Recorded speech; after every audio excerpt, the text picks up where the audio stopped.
Have you ever thought of some of the factors that we judge people by? What is the stuff on the outside that we look at and say, I don't think I like those guys. I don't think I like that girl. Is it the way they look? Maybe their hair? Maybe a little bit awkward or funny? Maybe socially they're awkward, or they have like bad teeth, or maybe they smell bad? But that doesn't mean that they have an ugly heart. It doesn't mean they're ugly on the inside. It doesn't mean they're bad on the inside. So why do we judge them that way? What are your favorite fruits? You probably know because you've eaten it and you know that you like it. But what if you were to only eat fruit based on how it looks? Some fruit looks a lot better than others. Just one step further, what if you were given the fruit and you got just one bite? This is kind of like our first impressions. We can judge people faster than we can think. Our brains automatically make snap judgments without us even knowing it. But what if you did that with fruit? Well, grapes would probably be fine as long as you don't eat the stems. Strawberries are delicious, but I wouldn't want to eat the leaves. And apples are great as long as you don't eat the core. But most of our friends are this way that we naturally gravitate to.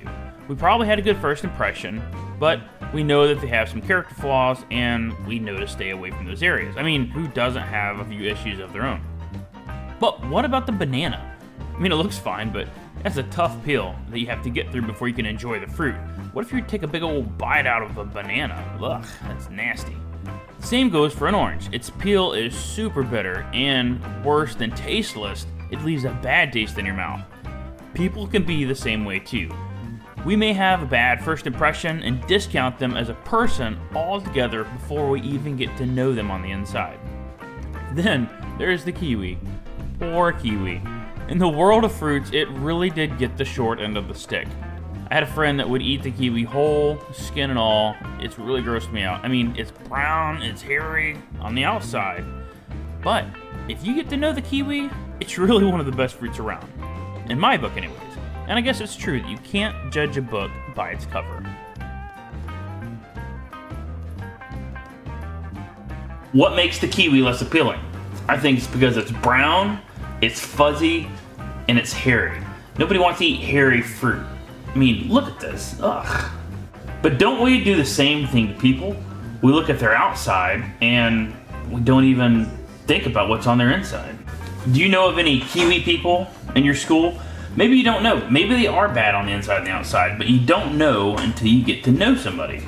Our verse for this week comes from 1 Samuel chapter 16, verse 7. This is after Saul was king and Samuel was going out to select the next king, and God warned him not to look for someone that looked like Saul, because Saul was tall and he was handsome, he was a warrior, but God told him not to look on the outward appearance, but look on the heart. But the Lord said unto Samuel, Look not on his countenance, or on the height of his stature, because I have refused him. For the Lord seeth not as man seeth. For man looketh on the outward appearance, but the Lord looketh on the heart. God warned about judging by appearance alone. When people look on the outside, they often overlook the qualities that God cares about.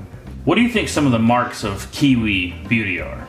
The things on the inside that God cares about more than we do. Maybe that rough exterior could be used for God's glory. God has a purpose for everybody, no matter how rough or jagged they look on the outside. One of my best friends growing up was a kiwi dude. He had long hair and he just didn't fit in with the rest of us. We'd come to Sunday school and we were all clean cut and we had our fresh clothes on. And he came in, whatever he was wearing, playing outside, and I didn't like the kid. I'm like, who is this guy? And he doesn't fit in. He's not one of us, obviously. But as I got to know the guy, he was a really good kid, and we became best friends. We spent hours and hours together playing ball and throwing rocks down by the creek. We became very close in those years. But what if I would have never got to know him? What if there's people out there that you could be best friends with, that you could have an awesome shared life experience with, that you don't even know about because you're judging them from the way they look? What? So let's look inside a little bit and ask 3 questions for what we can do about it. Question number 1, in what groups are you tempted to focus on your own outward appearance? You know, there's cliques of friends, different people that you run around with, and sometimes you'll run around with people that you care more about the way that yourself looks. If you're with your friends or your family, Like your really close friends, you probably don't care. You let your hair go crazy, or you don't, wash your face or whatever. Don't care about it. But then there's other times when you are very specific. You make sure you look good. You make sure you're cleaned up. You make sure you smell right. What are those people? And more importantly, why are you trying to look good? Now, there's nothing wrong with presenting your best self, especially if you're going on like a first date or first impressions, maybe a job interview, all valid reasons, and I'm not saying to go around stinking. But when you spend extra time and extra attention with the way you look because you want to impress people, that's when you should take pause. Because you should impress people with your heart and the true kindness to the person you are on the inside, not on the way you look. Question number 2. What are some of the Kiwi qualities in your own life that you can cultivate in order to improve? What are some of the things on the inside that you can make better?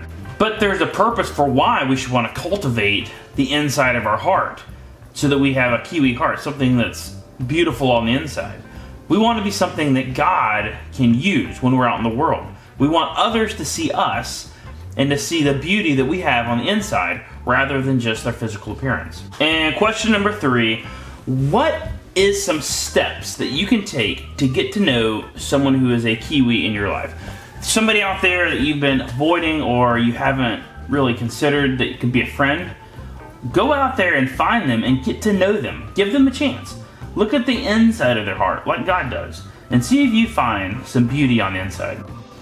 Fortunately, God judges on faith and character, and He's the only one that can see on the inside. But many people spend hours prepping and pruning and making themselves clean and look good on the outside, but completely neglect on the inside.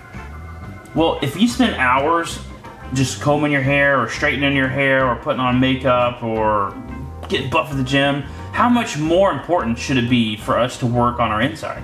We should spend even more time working on our inside self, the part that God cares about.